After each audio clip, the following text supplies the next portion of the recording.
করার জন্য দেখবেন আপনি গেছেন যে জায়গায় সেখানে একটা খালের মতো আছে অথবা ডোবা, আপনি আর্কিটেক্ট নিয়ে আসলেন, সে বলতেছে সামনের জানলাটাকে ডানে দিব না ওই পাশে দিব, আরে সেখানে তো ডোবা, সে বলতেছে কেন এই কথা? কারণ সে একটা পরিকল্পনা করছে, তাই না? এই পরিকল্পনাটা আপনাকে করতে হবে, করে আপনাকে এখানে যেতে হবে। সো এই পরিকল্পনা যখনই আপনি করবেন তখন আপনাকে কিছু স্পেশাল টপিক মানে স্পেশাল কিছু জিনিস ব্যবহার করে, সেটাকে বলে আমরা ট্যাগ বলি। যেমন দেখেন HTML ট্যাগ, এটা হচ্ছে HTML ট্যাগ ক্লোজিং ট্যাগ, তার মানে এই টোটাল জায়গাটা হচ্ছে HTML, যেটাকে আপনি ইন্টারনেটে বা ওয়েবসাইটে বা দেখতে পারেন। যখন এটা আপনি করবেন তখন এইভাবেই করা হয়। সুবিধা হচ্ছে এখন অনেক কিছু অটোমেটেড হয়ে গেছে। আপনি যেমন ম্যানুয়াল গাড়ি ছিল এক সময়, গিয়ার চেঞ্জ করতে হতো, অনেকে এটা ইউজ করছেন, এখনো আছে। এখন কিন্তু অটোমেটিক গাড়ি চলে আসছে। সো আপনি স্টার্ট দিচ্ছেন আর কিন্তু গিয়ার নাড়াচাড়া করা লাগতেছে না, এটা কিন্তু ইন্টারনালি সে করে। সো এই টোটাল কাজটা আপনি চাইলে এখন সফটওয়্যার দিয়ে করতে পারেন, কিন্তু স্পেশালি যদি বলি সিস্টেমটা এইটাই, আপনাকে HTML এ আসতে হবে। দেন এইখানে কি আছে, হেড সেকশন মানে কি, যে কোনো কিছু টাইটেলে একটা কিছু লেখা থাকে, তারপরে ভিতরে থাকে, মনে করেন এটা একটা রচনা, এটা গ্রাম্য ভিলেজ মার্কেট অথবা ভিলেজ কিছু একটা, এখন ওর ভিতরে কি কি আছে সেটা হচ্ছে তার বডি। সো এই বডিতে অনেক কিছু হতে পারে।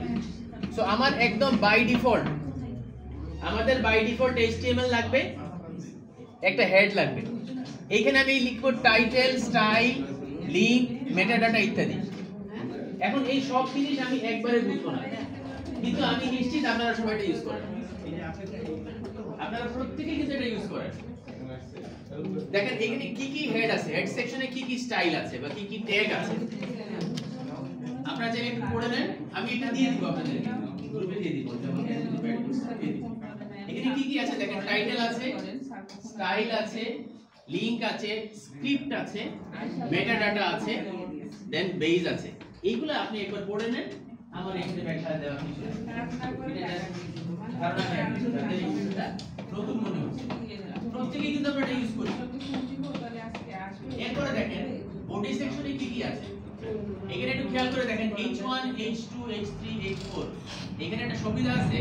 আমি এই কাজটা করেছি, আমি এই কাজটা যখন করেছি তখন আমি আসছে না, তখন আমি যেটা করেছি সেটা হচ্ছে অগ্রতে কাজ করছি। অগ্রতে কাজ করার সুবিধা কি, অগ্রতে কাজ করার সুবিধা কি, আপনি কিন্তু যে কোনো জায়গায় সেটা ইউজ করতে পারেন, ভেঙে যায় না। বাংলাটা কিন্তু ইংলিশে পড়তে পারে, আপনি যদি এটা সুতুলিতে করতেন, সুতুলি না কি বলে যে বিজয়ের ফন্টে করতেন, সেটা কিন্তু সে পড়তে পারে না। সো এখানে দেখেন H1 লেখা, 2 লেখা, আমি অগ্রতে করছি তো ওটা সে কিছু বাংলা বানাইছে, কিছু ইংরেজি রয়েছে, আমার অসুবিধা নেই, কিন্তু দুইটাই অ্যাক্টিভেট। এখানে দেখেন আমার কি কি আছে, এখানে আমার আরো বেশ কিছু বিষয় আছে, এগুলো আপনি ধীরে ধীরে সবই পাবেন। এইটা একটু দেখেন সিম্পল, একটা HTML ওপেন হইছে, HTML ক্লোজ হইছে, হেডের মধ্যে কি লিখতেছি, সিম্পল ওয়েব পেজ, বডিতে লিখতেছি হ্যালো ওয়ার্ল্ড, ফুটারের মধ্যে সিসি দিয়ে আমি ক্লোজ করে দিছি। এখন আমরা কি এটা একটু ট্রাই করে দেখবো নাকি আরেকটু আগাবো? আরেকটু দেখতে পারি, আরেকটু আগান স্যার। আপনারা আমার মনে হয় নোটপ্যাডটা একটু সবাই ওপেন করেন, নোটপ্যাড অথবা নোটপ্যাড প্লাস প্লাস, নোটপ্যাড অথবা নোটপ্যাড প্লাস প্লাস ওপেন করেন। আমাকে একটা চ্যালেঞ্জ দেওয়া হয়েছে, আপনাদের প্রত্যেককে ছোট করে হলে একটা ওয়েবসাইট বানাই দিতে হবে, দিস ইজ এ চ্যালেঞ্জ। এর মধ্যে অনেকে হয়তো ওয়েবসাইটে ওয়ান নোটে হবে না, ওয়ান নোটে আমি করি নাই, মনে হবে আমি ইউজ করি, আমি ইন্টারনেট ইউজ করছি, ইউজ করি নাই আগে।